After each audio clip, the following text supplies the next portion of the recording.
दोस्तों, बहुत समय पहले की बात है। एक छोटे से गांव में एक सीधा साधा लड़का रहता था। नाम था माधव। उम्र रही होगी कोई 18 साल। चेहरा मेहनत से तपे हुए चेहरे जैसा, पर आंखों में एक अलग सी चमक।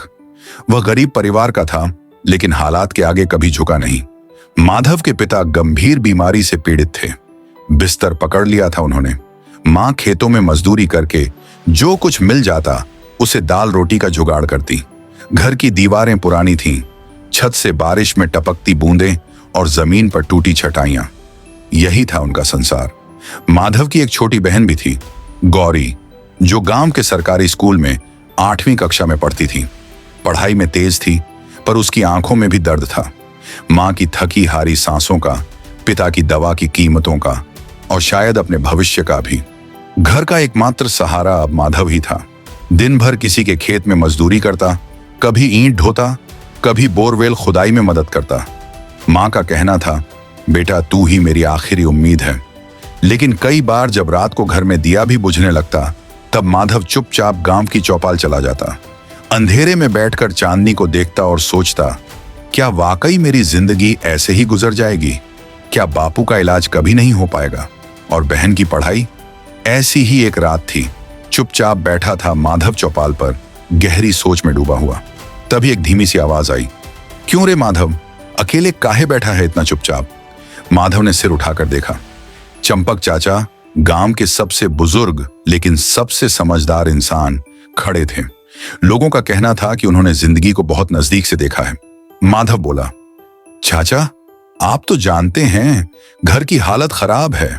बापू की दवा, मां की थकान और बहन की पढ़ाई सब मुझ पर है। पर गांव में मजदूरी से कुछ होता नहीं। मैं कितना भी काम करूं, पैसे कभी पूरे नहीं पड़ते। चंपक चाचा मुस्कुराए, फिर गंभीर होकर बोले, बिल्कुल सही कह रहा है तू। चिंता करना ठीक है बेटा। माधव बोला, सोच तो रहा हूं चाचा, पर कुछ समझ नहीं आता। चाचा ने हल्का हाथ उसके कंधे पर रखा और कहा, शहर जा बेटा।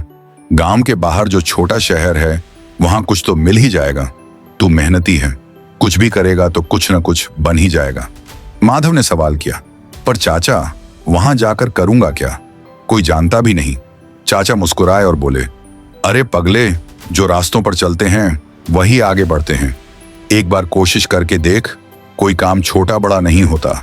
शुरू में जो मिले कर ले, फिर धीरे धीरे चीजें बदलती हैं। माधव ने चाचा की आंखों में देखा, वहां भरोसा था। चाचा ने कहा, कल सुबह ही निकल जा बेटा, मां को बता देना। और हाँ, कोई डर नहीं, तू कर लेगा। अगली सुबह माधव ने मां को सारी बात बताई।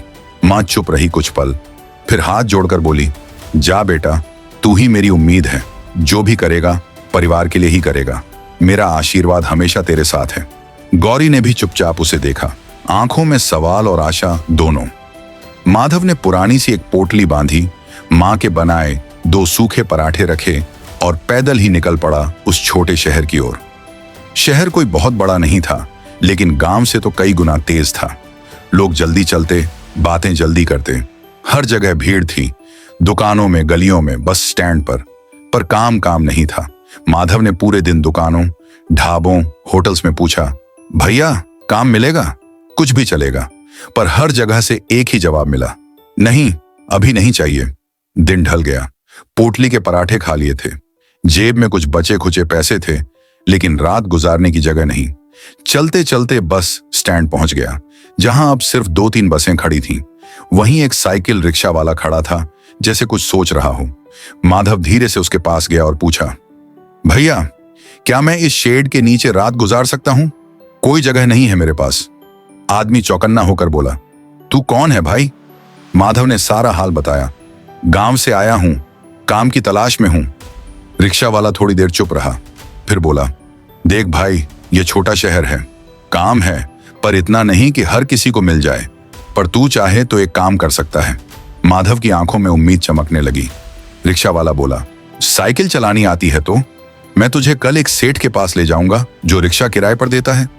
अभी तू यहां सो जा, मैं बस लेकर आता हूं। माधव ने सर हिलाया। रिक्शा वाला चला गया। माधव ने पहली बार बस स्टैंड के शेड में आसमान की ओर देखकर सोचा, शायद यही रास्ता है जो मुझे कहीं पहुंचाएगा।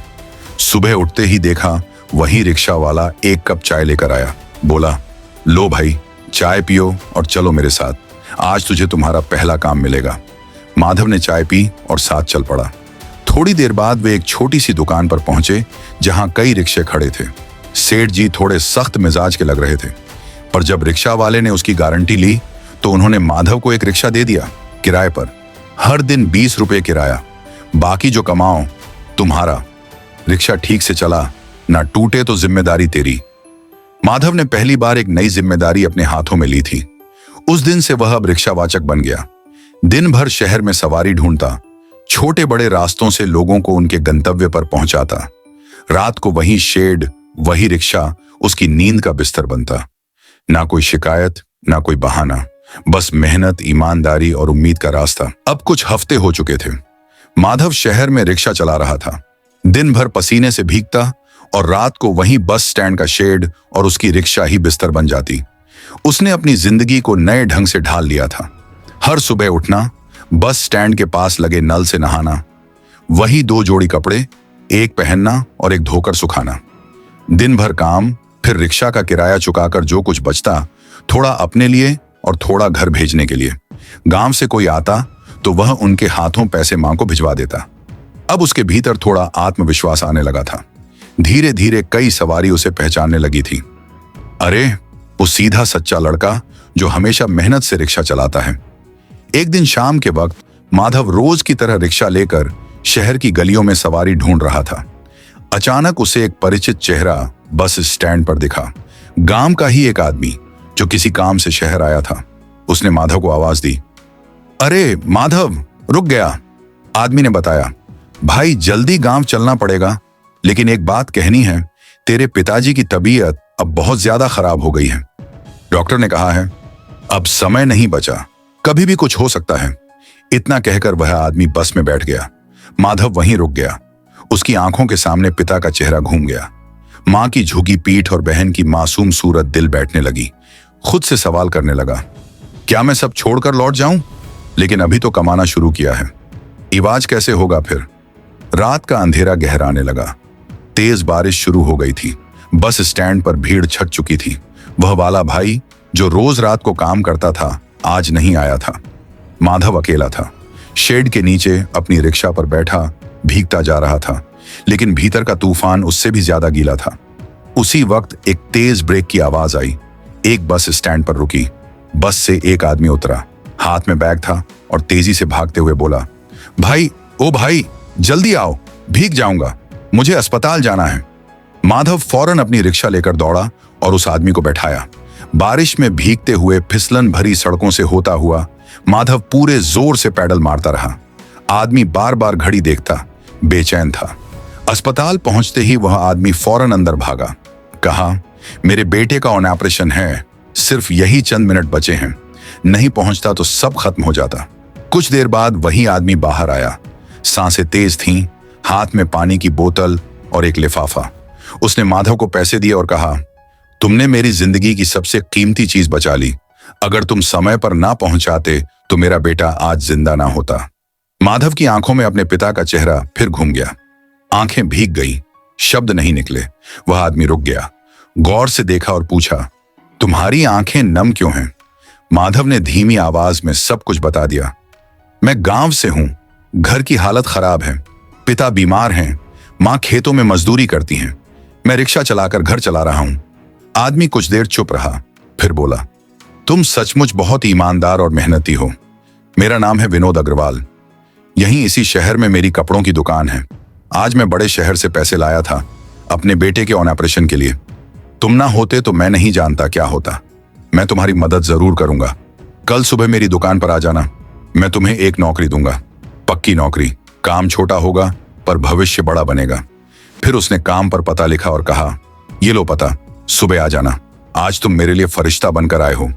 अगली सुबह माधव उस पते पर पहुंचा। एक शानदार कपड़ों की बड़ी दुकान। इतनी बड़ी दुकान उसने कभी गांव में नहीं देखी थी। अंदर गया तो देखा विनोद जी काउंटर पर बैठे थे। बोले, बैठो, पानी पियो।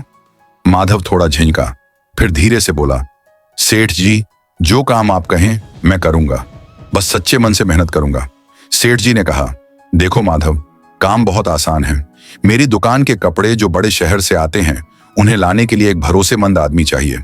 बस स्टैंड की तुम्हारी समझ, वक्त की पाबंदी और मेहनत ने मुझे भरोसा दिलाया है कि तुम यह काम कर सकते हो। माधव ने हाथ जोड़ ली। सेठ जी, ये तो मेरे लिए वरदान है, विनोद जी बोले। सैलरी कम होगी शुरू में, लेकिन काम सच्चे मन से करना। हफ्ते में एक छुट्टी होगी, चाहो तो गांव जा सकते हो। माधव ने रिक्शा किराए पर देने वाले सेठ को रिक्शा लौटा दिया। सेठ जी, आपका बहुत धन्यवाद, आपने मुझे सहारा दिया। अब मेरी नई शुरुआत होने वाली है। अब वह सेठ विनोद अग्रवाल के लिए बड़े शहर से कपड़ों के बंडल लाता, समय पर दुकान पहुंचाता। धीरे धीरे सेठ को उस पर विश्वास हो गया। कभी कभी उसे दुकान में भी बैठने को कहा जाने लगा। काम के साथ सीखने की ललक भी माधव में थी। कपड़ों के नाम, रेट, फैब्रिक की पहचान सब सीखने लगा। अब 2 साल बीत चुके थे। माधव अब वह लड़का नहीं रहा जो रिक्शा के शेड में भीगते हुए अपनी जिंदगी की चिंता करता था। अब वह एक भरोसेमंद कर्मचारी बन गया था सेठ विनोद अग्रवाल की दुकान में। वह सिर्फ कपड़े लाने तक ही सीमित नहीं रहा। अब कभी कभी दुकान में ग्राहकों को कपड़े दिखाता, उनकी जरूरत समझता और धीरे धीरे व्यवसाय की बारीकियां सीखने लगा। सेठ विनोद जी को माधव पर अब पूरा भरोसा था। उन्होंने कई बार कहा, बेटा, तू अब सिर्फ मेरा काम नहीं करता, तू मेरा भरोसा भी है। माधव की मेहनत रंग लाई। धीरे धीरे उसका नाम शहर में पहचान मिलने लगा। छोटे बड़े ग्राहक उसकी ईमानदारी और काम के प्रति समर्पण को देखकर उसकी तारीफ करने लगे। लेकिन उसके दिल में हमेशा गांव और परिवार की यादें रहती थीं। हफ्ते में एक छुट्टी मिलने पर वह बस पकड़ता और गांव वापस आ जाता। माँ के हाथ का बना खाना खाता, पिता की दवाइयां देता और बहन गौरी से पढ़ाई की बातें करता। गांव में अब पिता का इलाज शहर के अस्पताल में होने लगा था, जिसकी पूरी व्यवस्था सेठ जी ने अपने संसाधनों से करवाई थी। माधव के चेहरे पर अब आशा की रोशनी थी और मां के चेहरे पर गर्व का तेज। एक दिन दुकान बंद होने के बाद माधव ने विनोद जी से कहा, सेठ जी, मैं सोच रहा हूं कि अपने गांव में एक छोटी सी कपड़ों की दुकान खोल लूं। माल आपसे ही लूंगा। गांव में अब कोई ऐसी दुकान नहीं है। शादी ब्याह का मौसम आते ही लोग बाहर जाते हैं। अगर दुकान खुल जाए तो परिवार के साथ भी रह सकूंगा।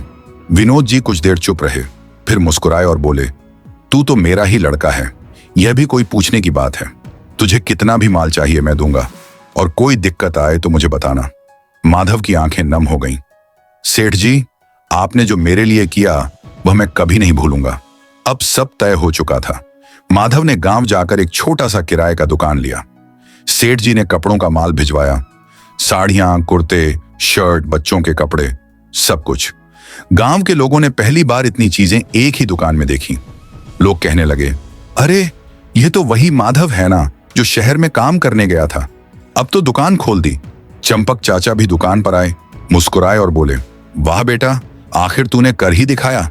माधव झुककर बोला, चाचा, आपने ही तो कहा था चलने की कोशिश करो, रास्ते अपने आप खुल जाते हैं। चाचा ने सिर पर हाथ रखा, तू मेरी बात को समझ गया, यही बहुत है। दुकान अब चल निकली थी। माधव ने जो पैसे कमाए उनसे घर की मरम्मत करवाई। छत टपकनी बंद हो गई, दीवारों पर नया प्लास्टर हुआ। पिता की तबीयत अब संभल रही थी। मां के चेहरे पर थकान कम और सुकून ज्यादा था। बहन गौरी अब शादी योग्य उम्र की हो चुकी थी। माधव ने कुछ पैसे जमा किए, सेठ जी ने भी मदद की और फिर एक दिन गांव में धूमधाम से गौरी की शादी हुई। गांव भर में चर्चा थी। माधव की मेहनत रंग लाई। बहन की शादी भी हो गई और दुकान भी चमक रही थी। अब जब काम ठीक चल रहा था, माधव ने उस किराए की दुकान को खरीद लिया। सेठ जी ने खुद आकर उस दिन दुकान का नारियल फोड़ा। बोले, माधव, आज मुझे लगता है कि मैंने उस दिन तुम्हें अस्पताल पहुंचाकर सिर्फ अपने बेटे को ही नहीं, अपनी तकदीर को भी बचा लिया था। माधव मुस्कुराया, सेठ जी, आपने जो मेरे लिए किया मैं हर रोज याद करता हूं। आज अगर मैं कुछ हूं तो आपकी वजह से। सेठ बोले, नहीं बेटे, यह तुम्हारे हौसले की वजह से है। हमने बस तुझे एक मौका दिया था। एक शाम माधव अपनी मां के पास बैठा था। मां ने उसका माथा सहलाया और कहा, बेटा, तूने कभी मेरी उम्मीद को तोड़ा नहीं, तूने मेरी दुनिया को नया जीवन दिया है। माधव ने मां का हाथ पकड़कर कहा, मां, तूने ही तो मुझे हिम्मत दी थी।